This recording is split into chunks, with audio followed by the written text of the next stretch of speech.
Creating a list of the greatest military leaders in history is a challenging endeavor, subject to interpretation and fraught with the potential for cultural bias.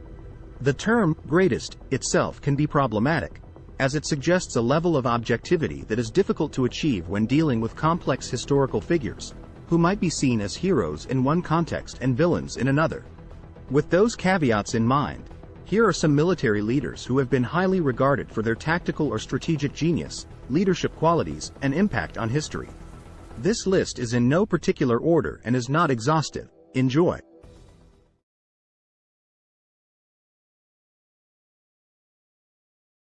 Are you ready to dive deep into the wisdom of Dwight D. Eisenhower? Dwight D. Eisenhower was not just a military man or a political figure. He was a thinker, a leader, and a visionary. His words have stood the test of time, often evoking a profound resonance that speaks to the challenges and aspirations of the human condition. What could you learn from his insights? Let's break down each of his famous quotes and unravel the deeper meaning behind them. You do not lead by hitting people over the head. That's assault, not leadership. Eisenhower underlines the fundamental distinction between authority exerted through violence or fear, and true leadership, which inspires and mobilizes people. In a world where authoritarian figures may use their power to subdue and command, this quote reminds us that the essence of leadership is not just about control, but about mutual respect and guidance. In the councils of government, we must guard against the acquisition of unwarranted influence, whether sought or unsought, by the military-industrial complex. A warning that continues to be of monumental significance, this quote addresses the potentially dangerous symbiosis between the military and industrial sectors.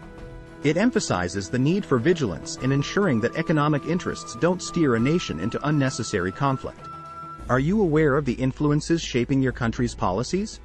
I hate war as only a soldier who has lived it can, only as one who has seen its brutality, its futility, its stupidity. Here, Eisenhower gives a visceral account of war from someone who's experienced it firsthand. He's not a theorist, he's a practitioner. He underscores the brutality, futility, and stupidity of war. The question arises, how can we better address conflicts to avoid the tragedy of warfare? History does not long entrust the care of freedom to the weak or the timid. Freedom, Eisenhower suggests, is not just a right but a responsibility. It requires strength and courage to maintain. So how courageous are you in defending your freedoms?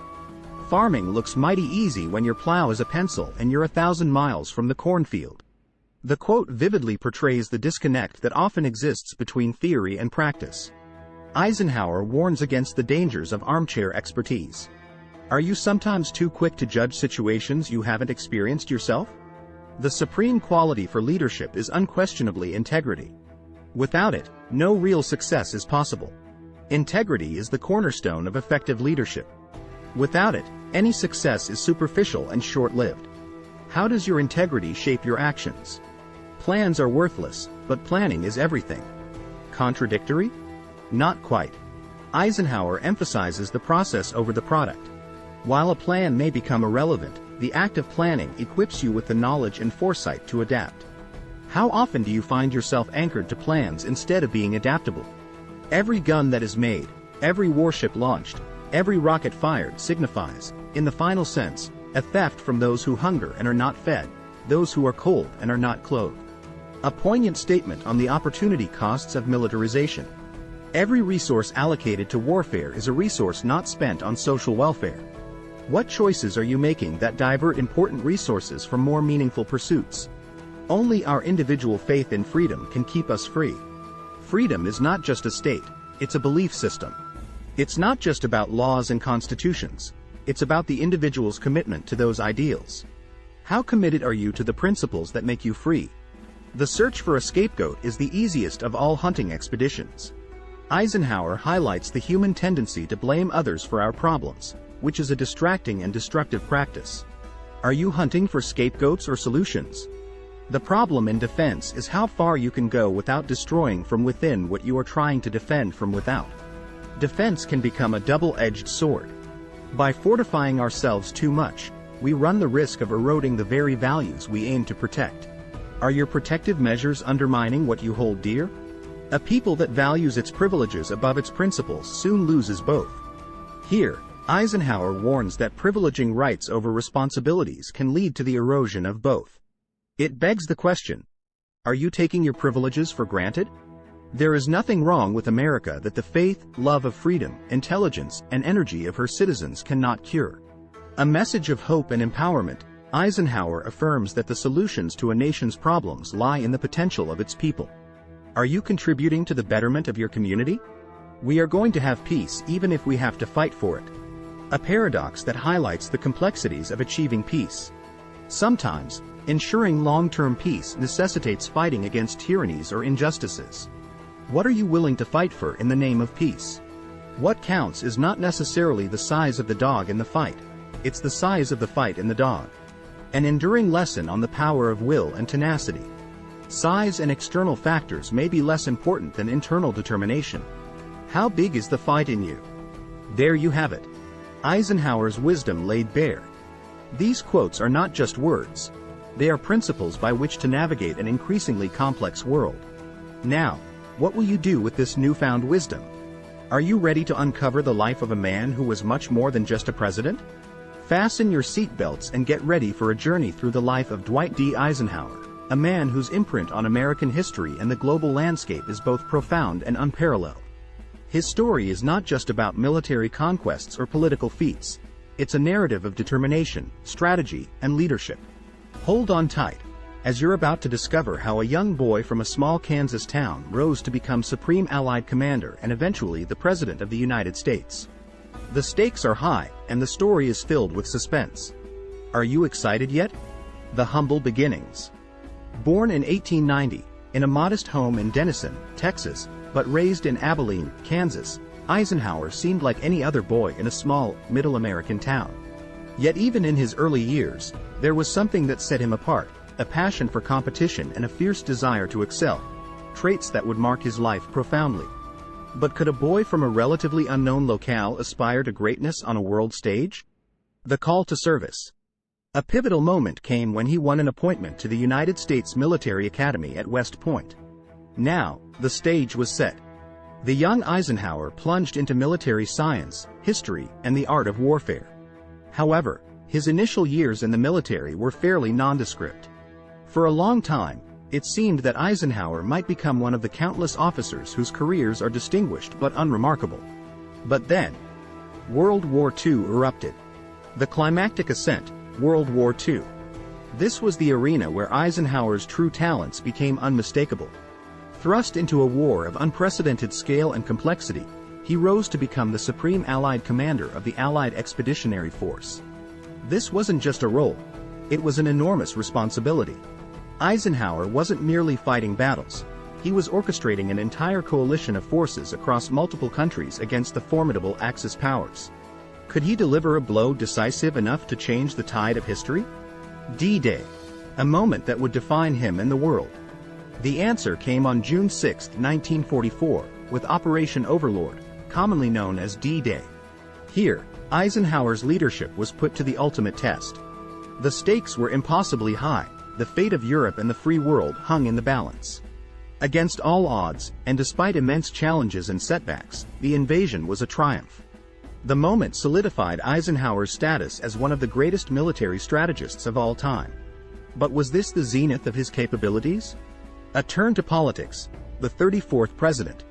After the war, you might expect Eisenhower to fade into the background, perhaps write a memoir or two.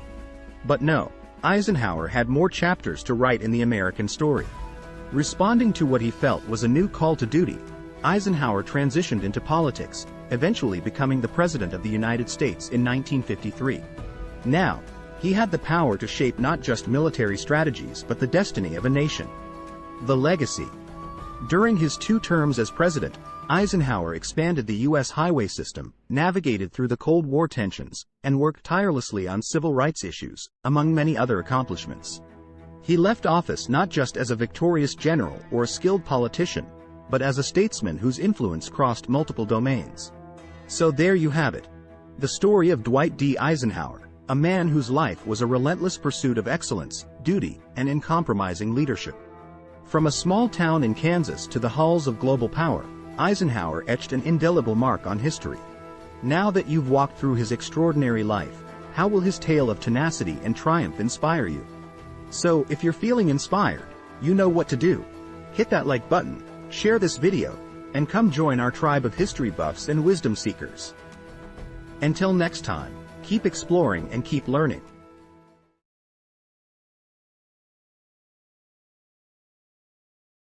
Genghis Khan, the founder and first great Khan of the Mongol Empire, is credited with a number of sayings and quotes.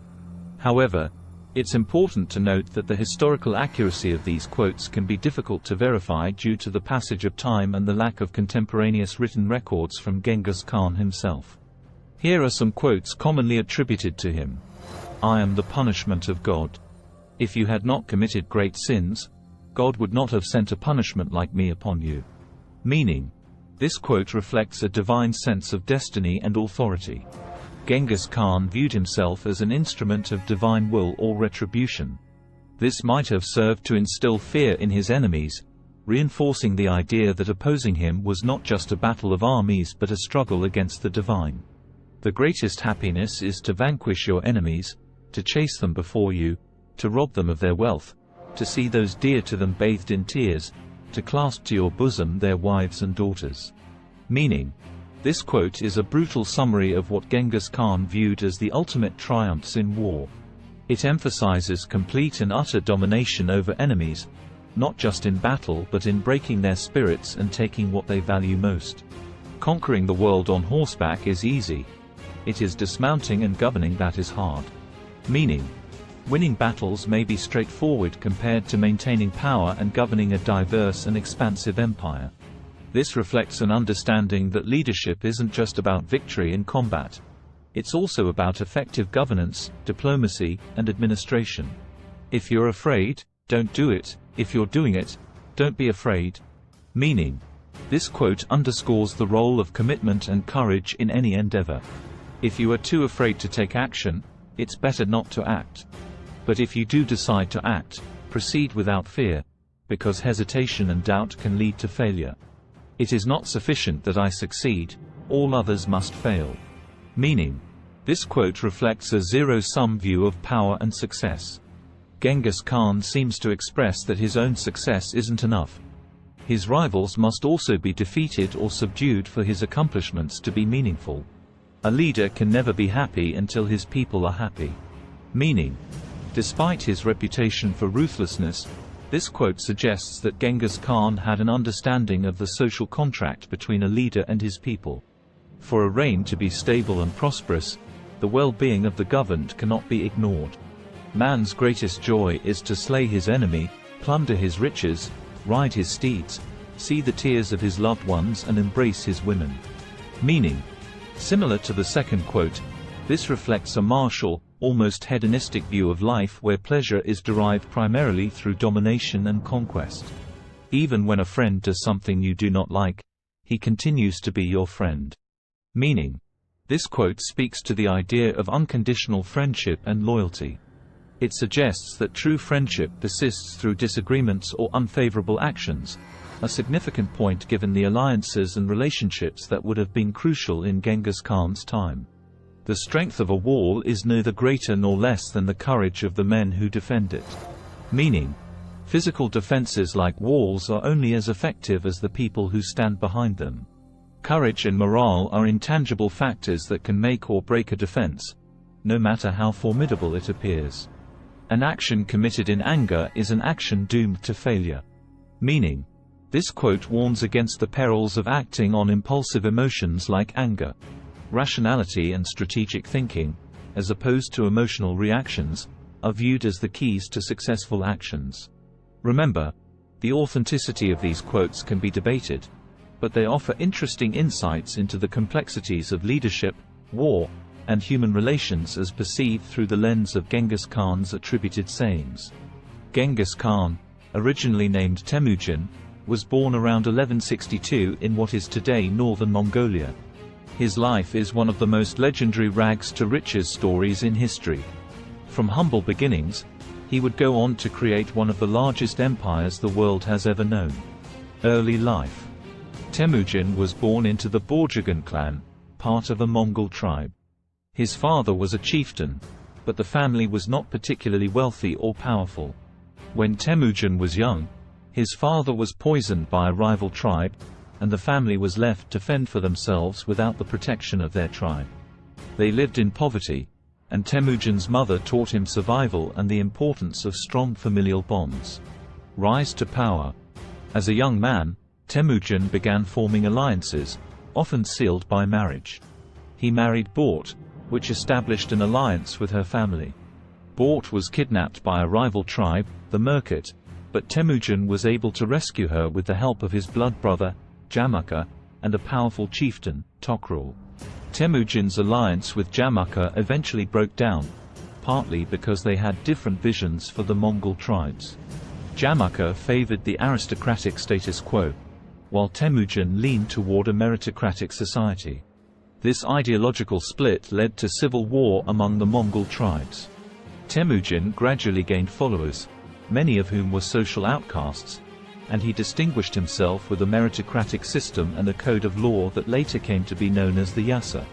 Over time, Temujin defeated rival tribes and united the Mongol clans, becoming Genghis Khan. In 1206, a council of Mongol chiefs recognized him as their leader, bestowing upon him the title Genghis Khan, meaning universal ruler. From this point on, he embarked on military campaigns that would expand his empire dramatically. Military campaigns. Genghis Khan was a military genius, using innovative tactics and psychological warfare. He employed the decimal system to organize his army and used sophisticated signaling with drums and flags. His military campaigns included Western Xia and Jin dynasties. In China, Genghis Khan defeated the Western Xia and Jin dynasties, even though they were more technologically advanced. Central Asia. Genghis Khan led a campaign against the Shah of the Khwarezm Empire, which resulted in the annihilation of the Khwarezm Empire. Eastern Europe. Though Genghis Khan himself never reached Europe, his armies moved into present-day Russia, Ukraine, and other parts of Eastern Europe. Governance and legacy. Genghis Khan was not only a military leader but also a shrewd administrator. He implemented laws, encouraged trade, established a postal system, and even granted religious freedom to his subjects, albeit within a totalitarian framework. He died in 1227, and the circumstances of his death remain uncertain. Some say he was thrown off his horse in battle, while others suggest he was assassinated. After his death, his empire was divided among his sons, and it continued to grow under his descendants, most notably Kublai Khan, who established the Yuan dynasty in China. The legacy of Genghis Khan is complex. He was a ruthless conqueror responsible for the deaths of millions, but he also laid the foundations for a Mongol empire that facilitated cultural exchanges across Asia and Europe. By any measure, Genghis Khan was one of the most successful military leaders in human history. The empire he established was extraordinary in its geographic scope and its enduring impact on the regions he conquered. Thank you for watching. If you enjoyed this video, please subscribe to our channel for more wisdom and inspiration.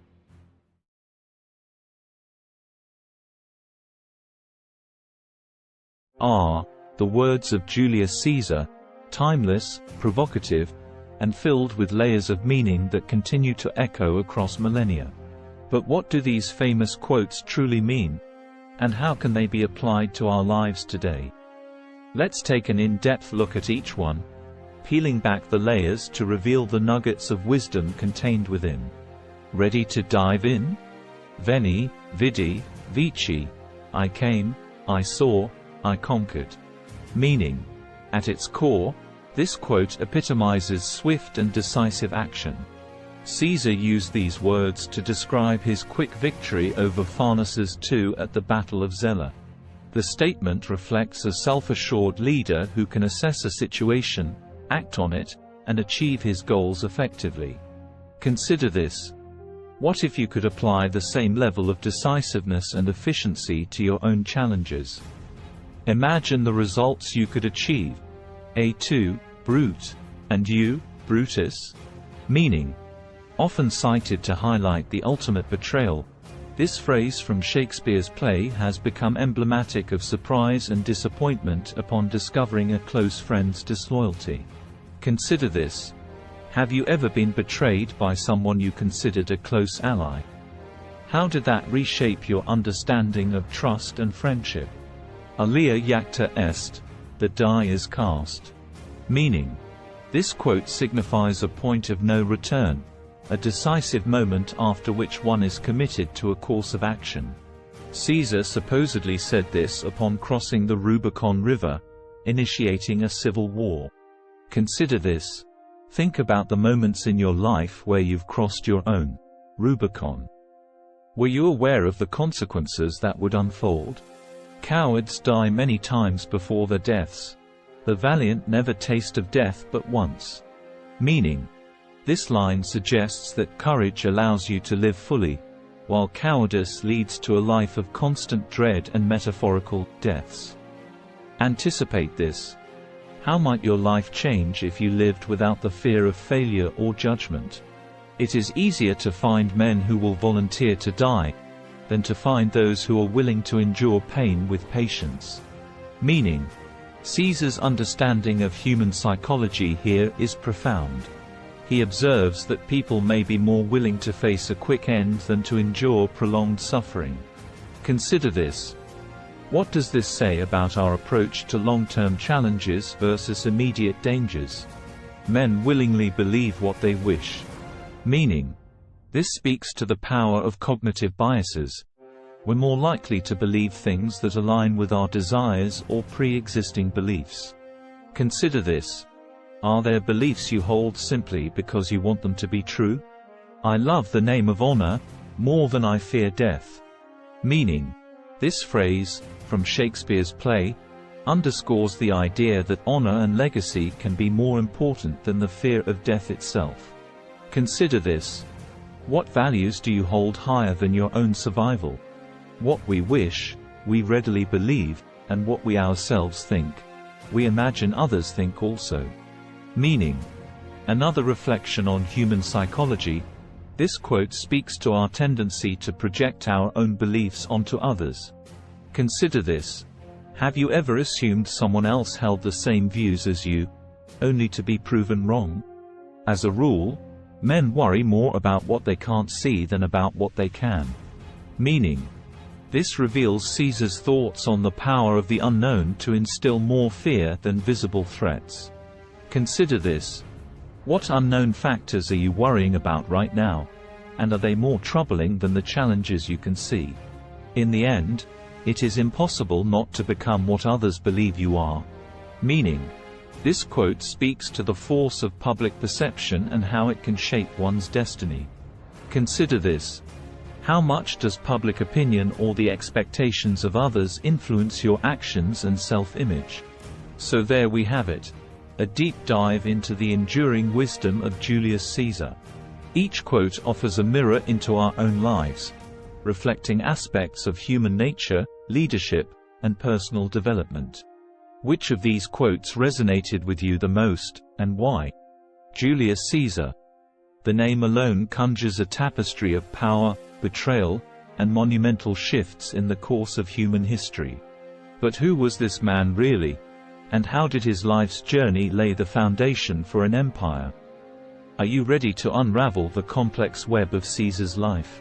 Your understanding of history, leadership, and even the human condition may never be the same again. The humble beginnings, a star is born. Caesar was born in July 100 BC to a patrician family, though they were far from Rome's most influential. Consider this. Can you imagine a young Caesar, running through the streets of Rome, unknowing of the greatness and the doom that lay ahead? The rising star, Caesar finds his calling. From an early age, Caesar displayed an incredible aptitude for both military strategy and political savvy. When he was just 25, he was captured by pirates. Rather than cower, he charmed them and vowed to crucify them when he was free. He did exactly that. Consider this. If a young Caesar could command such respect and fear, what would he do with the power of an army or a state? The Gallic Wars, a stage set for glory. His real claim to fame came with his campaigns in Gaul, modern-day France and Belgium. Through a blend of military genius and brutal efficiency, Caesar expanded Roman territories and filled the state coffers. Consider this. Now armed with military victories, how would Caesar leverage this newfound influence? Crossing the Rubicon, a point of no return. When Caesar crossed the Rubicon River in 49 BC, declaring war on the Roman state, it was a move that would forever change history. Alia jacta est, he declared, the die is cast. There was no going back. Consider this. What fires of change had Caesar stoked, and what would be the cost of such audacity? The civil wars, all roads lead to Rome. Following a series of military conflicts, Caesar returned to Rome, more powerful than ever. He enacted sweeping reforms and even declared himself dictator for life. Consider this. With absolute power within his grasp, what could possibly go wrong for Caesar? The Ides of March, a fall as spectacular as the rise. But Rome was a simmering cauldron of jealousy, fear, and political intrigue. Even his closest allies turned their blades against him. A2, brute, he is said to have uttered as he fell. Consider this. How would Rome, and the world, cope with the vacuum left by such a monumental figure? The aftermath, a legacy cast in marble and blood. Caesar's assassination set off another series of civil wars, eventually paving the way for his grandnephew Octavian, later known as Augustus, to become the first Roman emperor. In death, Caesar became larger than life, his legacy shaping empires, languages, and even our understanding of governance and power. Consider this. As the ripple effects of Caesar's life continue to be felt today, what lessons can we glean from his incredible journey? Now, as you ponder the labyrinthine corridors of Julius Caesar's life, consider this. What aspects resonate with your own pursuits of power, glory, or even understanding human nature? Julius Caesar was a man of contradictions, capable of both great compassion and ruthless ambition.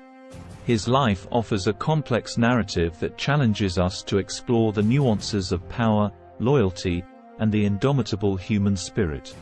How will you apply these lessons to your own life's journey? So if you're feeling inspired, you know what to do. Hit that like button, share this video, and come join our tribe of history buffs and wisdom seekers. Until next time, keep exploring and keep learning.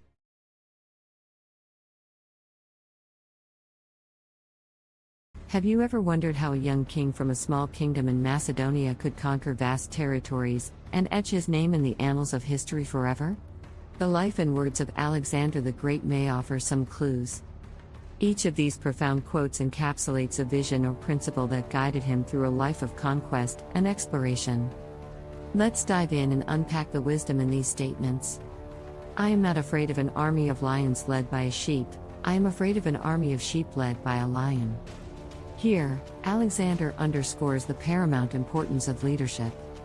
It's not just the capabilities of individual soldiers that count, it's the quality of the person leading them. A strong leader can transform even the most unremarkable group into a force to be reckoned with. So, what kind of leader are you or would you like to be? There is nothing impossible to him who will try. This line embodies the spirit of relentless ambition.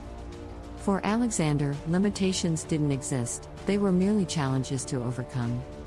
It wasn't about guaranteed success, but about the will to attempt, the willingness to risk failure. What challenges have you deemed impossible, and what would happen if you gave them a try? I would rather live a short life of glory than a long one of obscurity. Alexander died young, but he achieved more in his short life than many do in a long lifetime. This quote emphasizes his desire for a life of significance, for making a mark so indelible that it would last for ages. How would you weigh glory against longevity in your own life? Toil and risk are the price of glory, but it is a lovely thing to live with courage and die leaving an everlasting fame. This one is about the cost and reward of achieving greatness. The road to glory is steep, fraught with hardships and dangers. But for Alexander, the potential rewards, a legacy that survives death, made all struggles worthwhile. Are you willing to pay the price for an everlasting impact? Fortune favors the bold. Alexander was a risk-taker, and this quote encapsulates his belief that bravery is often rewarded. The gods, or fate, or luck, seem to smile more readily upon those who step boldly forward. Where in your life could a little boldness make a big difference? I'm indebted to my father for living, but to my teacher for living well. Here Alexander acknowledges the dual influences that made him who he was. His father, King Philip II of Macedonia, gave him life, but his teacher, Aristotle, gave him the tools to live it well. Who has equipped you for a life well lived? Conquer your fear, and you will conquer death. This is a potent message about the power of courage over our ultimate fate. Fear, in many ways, can be a worse enemy than death because it prevents us from fully living. Are there fears holding you back from seizing your destiny? Sex and sleep alone make me conscious that I am mortal. In this line, Alexander speaks to the humbling realities that even great kings can't escape basic human needs. Despite all his divine aspirations and ambitions, he acknowledges his mortality. What keeps you grounded when you're reaching for the stars? If I were not Alexander, I should wish to be Diogenes. This quote offers a glimpse into Alexander's respect for different forms of greatness. Diogenes was a philosopher who shunned material wealth and social status, opting for a simple life. Alexander's admiration for him speaks to the multifaceted nature of achievement. What other forms of greatness do you admire? Remember, upon the conduct of each depends the fate of all. This quote encapsulates the shared responsibility of each person in the team or community. Each individual's actions contribute to the collective outcome. When you act, do you consider how your actions might affect those around you? So, as we navigate through our own challenges, what lessons can we draw from Alexander's powerful words? His quotes offer us a map to the mindset that conquered the known world: audacity, leadership, ambition, and a thirst for everlasting glory. Are you ready to take up your own mantle of greatness? The tale of Alexander the Great, a saga so grand, so epic, that even the mere mention of his name still echoes with power and glory. Are you ready to be swept off your feet by the riveting narrative of a man whose ambition knew no bounds? Let's embark on this mystical journey, tracing the footsteps of Alexander from his cradle to his untimely but immortal grave. The prodigy arises. Can you feel the tension in the room? In the royal palace of Pella, in ancient Macedonia, a baby is born. But this is no ordinary child, this is Alexander, destined to be great. His father, King Philip II, rules an emerging kingdom, but young Alexander is tutored by none other than Aristotle. Yes, the Aristotle. Can you imagine the intellectual powerhouse that was brewing in the confines of this palace? Ascending the throne, the challenge begins. Fast forward to a critical juncture, the assassination of Philip II. The kingdom holds its breath, power vacuums are dangerous. But wait, Alexander, just 20 years old, seizes the throne with an iron grip. Would he live up to his father's legacy, or even surpass it? The stage is set. Your heart beats faster, something monumental is about to happen. The wings of ambition, to conquer the world. Alexander gazes toward Persia, an empire grander, richer, and more formidable than Macedonia. Ordinary men would tremble. But Alexander is no ordinary man. He gathers his armies, crosses the Hellespont, and thus begins the most audacious military campaign in history. Can you sense the anticipation, the sheer audacity of what he's about to attempt?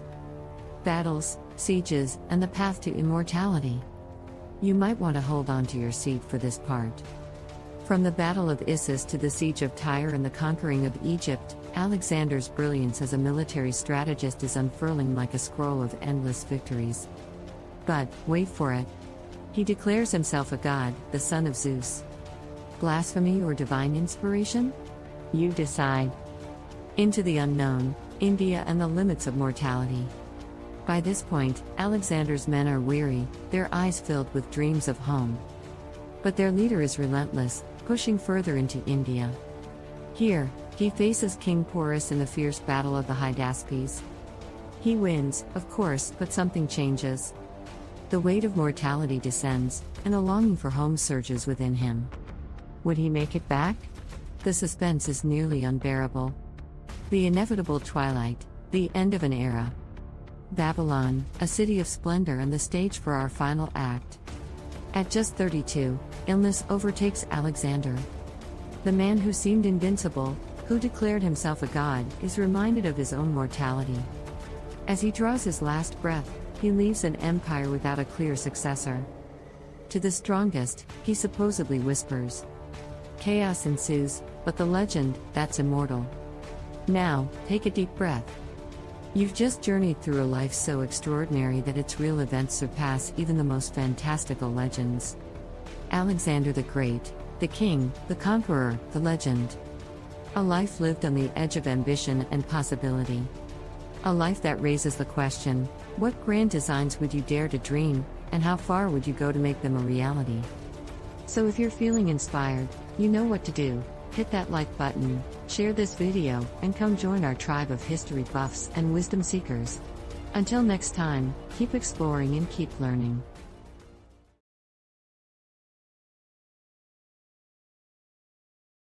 If you're interested in exploring the intricate world of strategy, leadership, and human behavior, have you ever considered delving into the timeless wisdom of Sun Tzu's The Art of War? Here's a breakdown of some of his most famous quotes, with extra emphasis on the key elements, giving you a chance to deeply ponder the meanings embedded within them. The supreme art of war is to subdue the enemy without fighting. Sun Tzu's perspective elevates strategy to an art form, highlighting that the ultimate accomplishment is to win without even having to battle. This concept is incredibly relevant today in fields like diplomacy and business negotiation.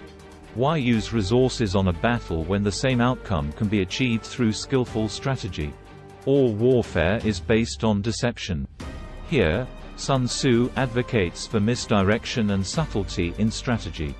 In any conflict, be it military or corporate, showing your hand prematurely can lead to your downfall. How could using deception as a tactic shift the balance in your current challenges? Know thyself, know thy enemy. 1,000 battles, 1,000 victories. Self-awareness and knowledge of your opponent are pillars of success in any competitive situation. Sun Tzu suggests that understanding strengths and weaknesses on both sides can lead to consistent victories. What could you accomplish if you deeply knew both yourself and your opposition? The greatest victory is that which requires no battle. Building on the first quote, Sun Tzu emphasizes the pinnacle of strategy, winning without conflict. This creates a sense of anticipation. What's the secret to achieving such a win? The answer often lies in preemptive and strategic action. Opportunities multiply as they are seized. Seizing an opportunity often leads to the discovery of many more. This is a timeless truth, applicable in entrepreneurship, relationships, and personal growth. Are you letting opportunities slip away, or are you grabbing them to create even more? When you surround an army, leave an outlet free. Do not press a desperate foe too hard. This speaks to understanding human psychology. A cornered enemy is a dangerous one. Sun Tzu advises giving him an out, to avoid unnecessarily fierce retaliation. How could this concept change the way you approach conflicts in your life? Victorious warriors win first and then go to war, while defeated warriors go to war first and then seek to win. Preparation and planning are crucial. Sun Tzu advises that the winning is done before the battle even begins, through meticulous planning and strategy. Do you prepare adequately for your challenges, or do you dive in and then figure things out? If you know the enemy and know yourself, you need not fear the result of 100 battles. Knowledge is power, says Sun Tzu. With a complete understanding of both sides, one can navigate numerous challenges successfully. What information are you lacking that could make a difference in your outcomes? In war, the way is to avoid what is strong, and to strike at what is weak. Sun Tzu emphasizes the importance of strategic targeting. Engaging strengths head-on is often a losing tactic. Instead, one should focus on vulnerabilities. What weak points in your challenges can you exploit for advantage? There is no instance of a nation benefiting from prolonged warfare. The cost of any long-term conflict, be it emotional, financial, or human, is exorbitant. Sun Tzu advises against drawn-out engagements. Are there lingering conflicts in your life that are more draining than beneficial? The wise warrior avoids the battle. Again, Sun Tzu promotes strategic avoidance over unnecessary conflict. Wisdom lies in knowing when to fight and when to avoid battle. Are you picking your battles wisely? Even the finest sword plunged into salt water will eventually rust. The message here is the inevitability of decay when something good is placed in a bad environment. Even the most competent individual can fail if placed in a toxic setting. Are you in an environment conducive to your growth and well-being? To fight and conquer in all our battles is not supreme excellence.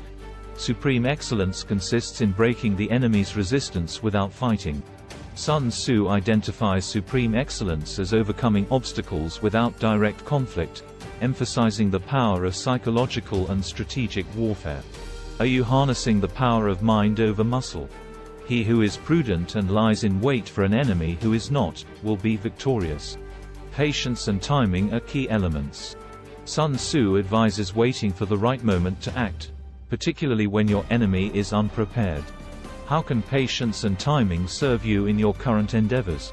A leader leads by example, not by force. Sun Tzu highlights the essence of leadership, inspiration over intimidation.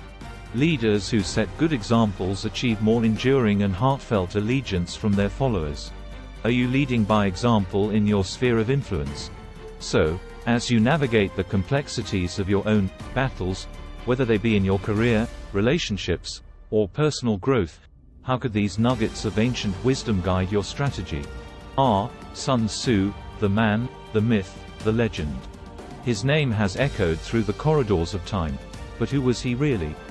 As you journey with me through the fog of history, prepare for a tale that's as shrouded in mystery as it is brimming with wisdom. The very absence of comprehensive historical records about Sun Tzu creates a cloud of anticipation. What do we really know about this ancient strategist who has impacted everything from military doctrines to corporate boardroom strategies? Early life. Let's start at the beginning, or at least as close to it as we can get.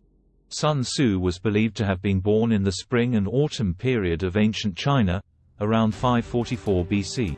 Imagine a China divided into feuding states, where the philosophy of Confucius was just starting to permeate the society. But wait, there's a twist. Not much else is definitively known about his early life. Where did he come from? How did he become a master of military tactics and strategy? Questions abound, further enveloping his early years in enigma. The art of war. The highlight reel of Sun Tzu's life would be incomplete without a spotlight on his seminal work, The Art of War. Picture a manuscript that has survived over 2 millennia and has been translated into numerous languages. But don't get too comfortable. The conditions under which this masterwork was written are still largely unknown. Did he write it as a manual for specific leaders, or was it a distillation of his lifetime of experiences? The mystery deepens, even as the text's influence broadens. Working with kings and generals. Historical accounts suggest that Sun Tzu served under King Helu of Wu, impressing him with his brilliance. Imagine a moment when Sun Tzu, to prove his skills, turns a harem of king's concubines into an organized, obedient army. Intrigued, it's said that this audacious demonstration cemented his role as a military advisor. But even then, how many battles did he win? What specific strategies did he employ? Answers are elusive, making each piece of information we do have feel like a treasure. His influence and legacy. Here's where anticipation reaches its peak. Sun Tzu disappears from the historical record, but his work does not. From military academies to MBA programs, from Eastern philosophers to Western thought leaders, his ideas reverberate. What's more intriguing, his book, far from being a relic, feels remarkably timeless, almost as if it were written for the challenges and opportunities we face today. The final enigma. his death and beyond. As with much of his life, Sun Tzu's death is cloaked in uncertainty. He is believed to have died in 496 BC, but how and where is not clearly documented. Did he die in battle, or did he quietly fade away, his wisdom echoing louder than any physical presence ever could? We may never know, and perhaps that's part of his enduring allure. So, there you have it. A glimpse into the life of a man who was as much a conundrum as he was a genius. As you grapple with your own life's battles, dilemmas, and strategies, how might the elusive yet pervasive wisdom of Sun Tzu guide you? The tale may be incomplete, but the quest for understanding is eternal. Are you ready to delve deeper? So if you're feeling inspired, you know what to do. Hit that like button, share this video, and come join our tribe of history buffs and wisdom seekers. Until next time, keep exploring and keep learning.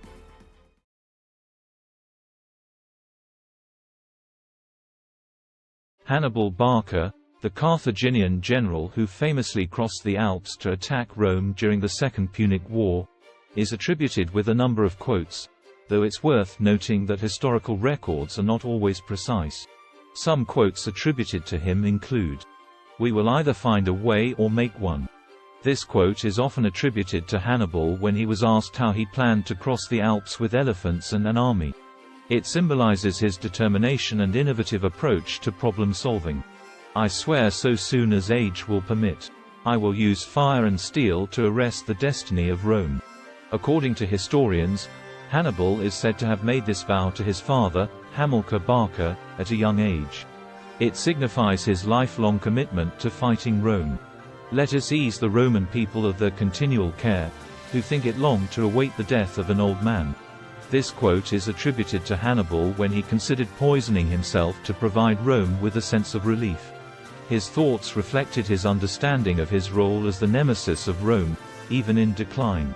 "I have come not to make war on the Italians, but to aid the Italians against Rome."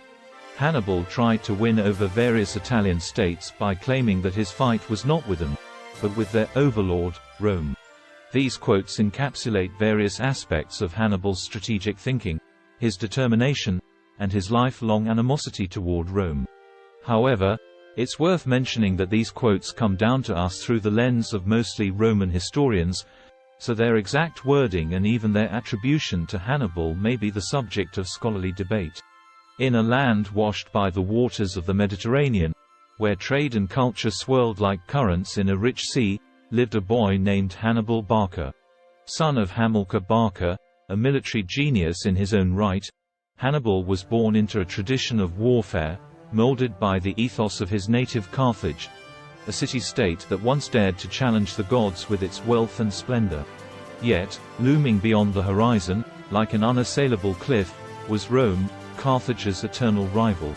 Imagine a young Hannibal, standing beside his father, gazing at an altar flame. The fire's flicker would etch a pact into the boy's soul, a vow to become the nemesis of Rome. From the outset, the air was thick with destiny. Would he be the hammer to shatter Rome, or would he merely be a spark in the wind? Years turn like the pages of an unwritten book. Hannibal, now a commander under the tutelage of his father, was thrust into the fierce theatrics of the First Punic War. It was a crucible that would temper him, burnish him, but it would also claim the life of his beloved father. Hamilcar's spirit seemed to ascend into the heavens, leaving a void that Hannibal would strive to fill. With each battle, he picked up where his father had left off, earning the awe of his soldiers and the grudging respect of his enemies. Time, the ultimate storyteller, was poised with its quill, ready for the next chapter. And what a chapter it would be. Hannibal, now in full command of an army, decided on a gambit so audacious that it would either immortalize him or ruin him. A second war, a march through the impossible terrain of the Alps, a direct invasion into the heart of Roman territory. You can almost hear the doubters, elephants, over the Alps, and yet, that's precisely what he accomplished, etching his name into the annals of history, not merely as a great general, but as a miracle worker on the battlefield. What kind of man could compel an army to follow him into such inhospitable terrain, enduring frostbite, starvation, and despair? And yet, Emerging from the icy mists of the mountains, his army descended upon the Roman lands like a force of nature. The stage was set for the battles of Trebia, Lake Trasimene, and the merciless confrontation at Cannae, a battle so devastating it would become a masterclass in military tactics for millennia to come. As you hang on the edge of your seat, pondering the fate of this extraordinary figure, remember, Hannibal's story is rife with twists. He won battles but struggled with the siege of Rome, left stranded without reinforcements from Carthage. Politics, betrayal, and time whittled away at his once indomitable army. Eventually, defeated and exiled, he would find himself in the courts of distant kings, his eyes still fixed westward, dreaming perhaps of unfulfilled destinies. In a tragic turn of irony, the great Hannibal Barca would contemplate taking his own life to spare his people further wrath from Rome. But even in contemplating the end, he was a force that commanded attention, a specter that Rome would neither forgive nor forget. So, where does legend end and man begin? Hannibal Barca, the general who found a way, or made one, remains an enigma, a living paradox whose life was a tapestry of triumphs and tragedies. And as you reach the end of this telling, consider this: the story of Hannibal is not just a tale of what was, but a lingering question of what could have been. Even now, he beckons us to ponder the depths of human potential, to find a way, or to make one. So if you're feeling inspired, you know what to do. Hit that like button, share this video, and come join our tribe of history buffs and wisdom seekers. Until next time, keep exploring and keep learning.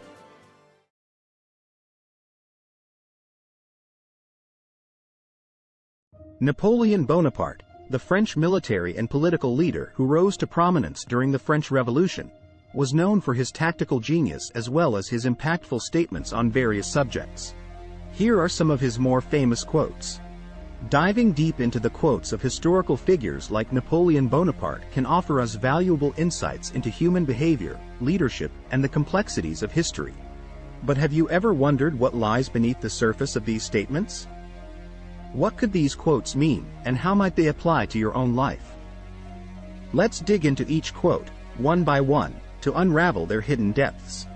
A soldier will fight long and hard for a bit of colored ribbon. At first glance, this quote might appear to diminish the motivations of soldiers or reduce them to mere trinkets. However, Napoleon is emphasizing the power of symbolism. In essence, what might seem like a small thing, the colored ribbon, is imbued with significant meaning, honor, recognition, and identity. It serves as a tangible marker of intangible values. So, the real question is, what are the colored ribbons in your life that inspire you to give your best? History is the version of past events that people have decided to agree upon. This statement touches on the fluidity and subjectivity of history. Napoleon challenges the notion that history is a static, objective account of what has happened. Instead, he posits that history is often shaped by collective memory, prevailing narratives, and even propaganda. How often do you question the commonly accepted versions of events, and do you ever wonder who gets to decide what is recorded as history? Impossible is a word to be found only in the dictionary of fools. Here, Napoleon emphasizes the limitless possibilities that come with courage and ingenuity. The term impossible is often a self-imposed limitation, an obstacle set up by doubt and fear. Napoleon argues that only fools would allow the idea of impossibility to limit their actions. Are there any impossibilities you've allowed to constrain your own endeavors? If you want a thing done well, do it yourself. In this quote, Napoleon stresses the importance of personal responsibility.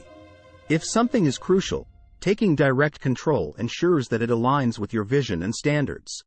However, the flip side is the risk of micromanagement.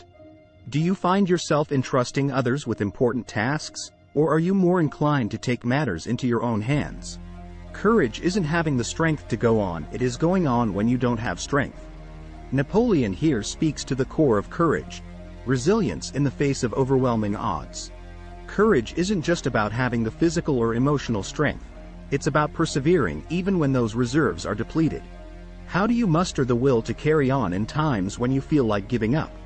Victory belongs to the most persevering. In this succinct statement, Napoleon highlights the virtue of perseverance. It's not necessarily the strongest or the most talented who achieve victory, but those who keep pushing forward despite setbacks.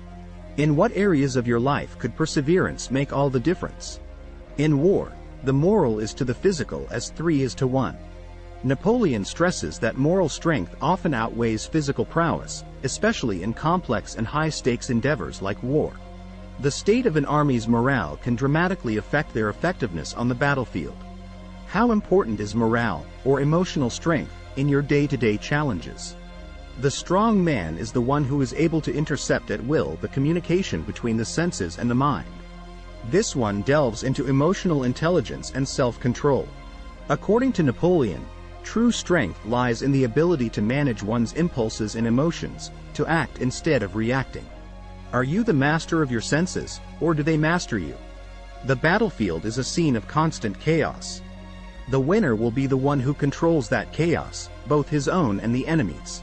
Napoleon is acknowledging the inherent uncertainty in any venture, especially war.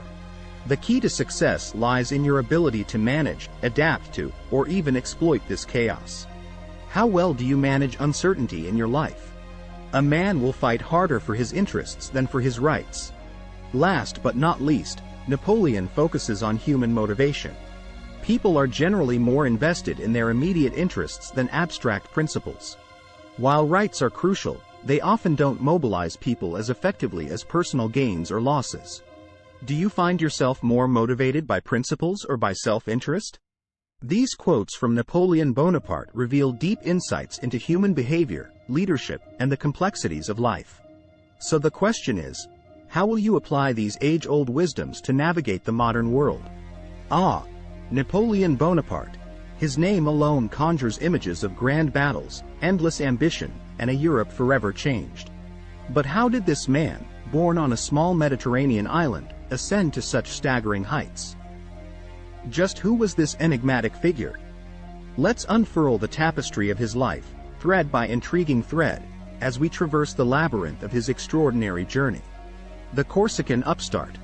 Imagine a young boy, born in Corsica, just a year after it had been sold to France. He wasn't of noble French descent. He was an outsider, a Corsican, growing up in a family of modest means. Could anyone have predicted the monumental role he was to play? But don't underestimate the power of destiny and ambition. They were his lifelong companions. The military prodigy. Picture this: a teenage Napoleon, gaining a scholarship to a military academy in mainland France. Here, he was the foreigner, the one who barely spoke French, with an accent that drew snickers. Yet, behind this awkward exterior was a formidable intellect and a ruthless competence. Napoleon quickly mastered artillery and strategy, the chessboard of war becoming his playground. The question that hung in the air was simple: what would he do with such skills? The revolutionary. The French Revolution burst forth, shaking the very foundations of Europe. The young artillery officer seized his moment. With tactical genius, he defended French soil from foreign invaders and quelled domestic uprisings. Now a general, he had risen like a comet. Yet his eyes were set higher, much higher. The ruler. In a series of events that read like a gripping political thriller, Napoleon ousted the ineffective Directory of France and replaced it with a new government, with himself as the first consul. Suddenly, the world began to ask, was he a savior or a dictator? As he implemented laws and reforms that modernized France, he also expanded its territory with military precision. Yet, Napoleon wanted more, much more. The emperor. Anticipation filled the air as he crowned himself Emperor of the French. Yes, you heard that right. He took the crown from the Pope's hands and placed it on his own head. Europe was at his feet, but was the world big enough for Napoleon's ambition? This would be the pinnacle and the turning point. The downfall. Hubris, they say, precedes the fall. Napoleon, invincible for so long, made critical errors. The invasion of Russia was a disaster. It was as if Mother Nature herself had turned against him. His once mighty army was shattered, and the vultures began to circle. Exile and the end. The man who had almost conquered Europe found himself exiled, not once, but twice. The final blow was St. Helena, a remote island in the South Atlantic. Yet, even in defeat and isolation, Napoleon remained a figure of endless fascination. He spent his last years penning his memoirs, and when he finally passed away, the legend was cemented. So there you have it. The saga of Napoleon Bonaparte, a tale filled with dramatic rises and devastating falls. Even in his absence, his shadow looms large over the course of history. The unanswered question that continues to stir imaginations is straightforward yet confounding. Was he a hero, a tyrant, or something far more complex? As you ponder this, consider how his life story has touched upon the universal themes of ambition, power, and the fragile nature of human endeavor. How will these themes play out in your own life? The anticipation is almost too much to bear, isn't it? So, if you're feeling inspired, you know what to do. Hit that like button, share this video, and come join our tribe of history buffs and wisdom seekers. Until next time, keep exploring and keep learning.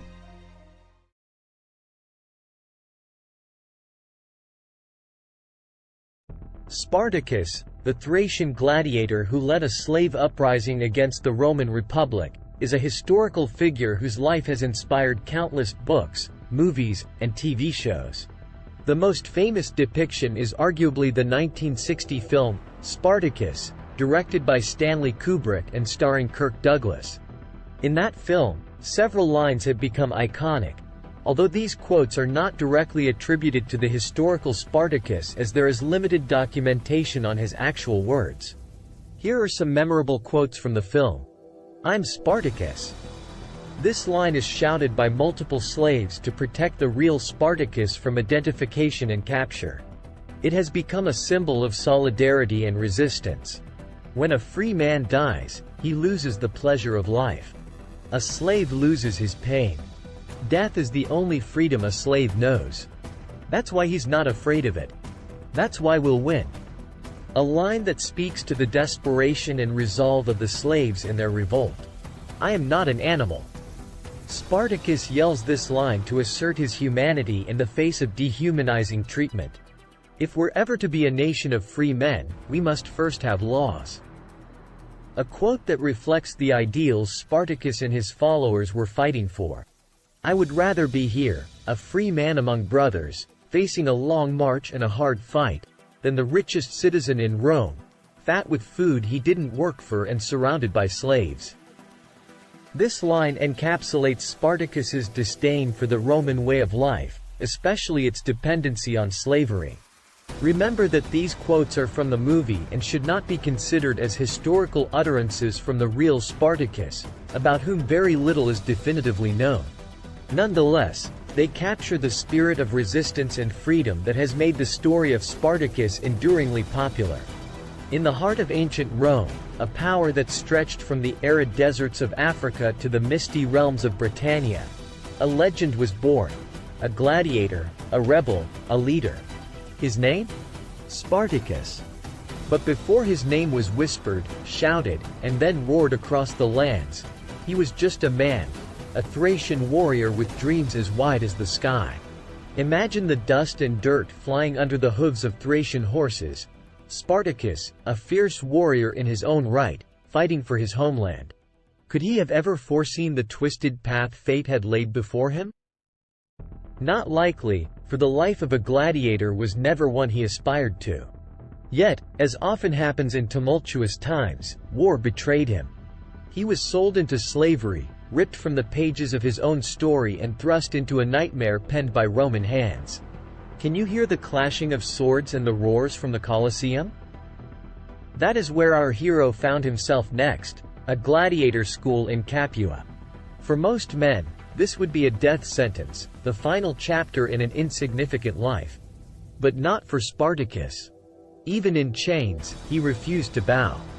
Even when pitted against his fellow slaves in battles to the death, his eyes never lost their fire. He was a gladiator, yes, but in his heart, he remained a free Thracian, a fact that Rome would soon regret.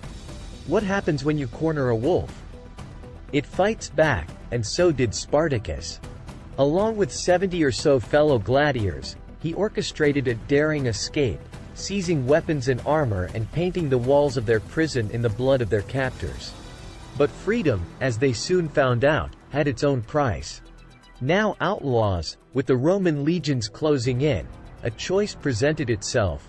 A choice that would turn the escaped slave into a legend. Imagine you're there, standing at a crossroads in a dark forest. Spartacus, now the undeniable leader of this motley crew of gladiators and runaway slaves, had to make a monumental decision. Disperse and run, melting back into the bonds of slavery, or worse? Or unite and fight, forge an army from the chains that once bound them? The air was thick with anticipation, each breath a question, each glance a challenge. Spartacus chose to fight. The slave army grew, from hundreds to thousands. Farmers, shepherds, and former soldiers broke their chains and flocked to his banner. Rome had never faced a slave uprising of this scale, and they were unprepared for Spartacus' tactical brilliance. Victory followed victory.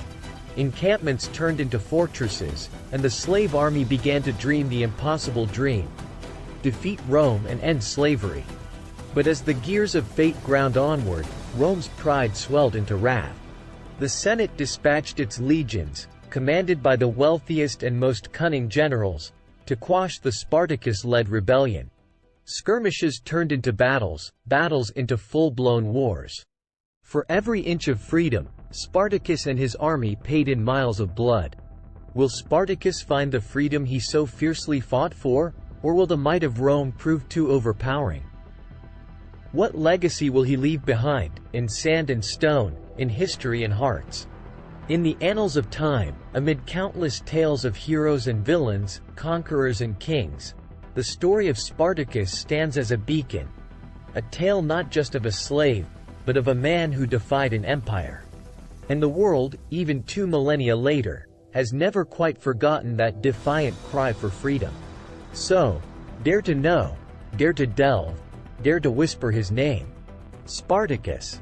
So if you're feeling inspired, you know what to do. Hit that like button, share this video, and come join our tribe of history buffs and wisdom seekers. Until next time, keep exploring and keep learning.